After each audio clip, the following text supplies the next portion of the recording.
Kuna swali la kuchinja, sisi tukasahau. Hili ni jambo kubwa kwamba watu wenye uwezo wa kuchinja watakiwa wachinje. Mtu mmoja amepewa ruhusa ya kuchinja mbuzi mmoja au kondoo, na watu 7 wanaweza kushirikiana katika kununua ng'ombe au ngamia, kachinja kwa ajili ya siku ya Eid. Usisubiri nyama za kupewa, kwamba hakuna nyama huko, waulizia nyama hakuna.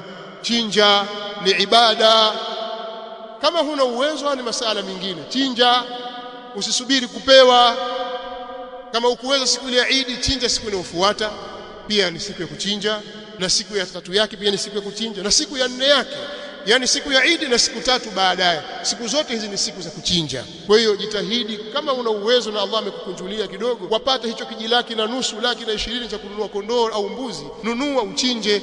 Acha ubakhili.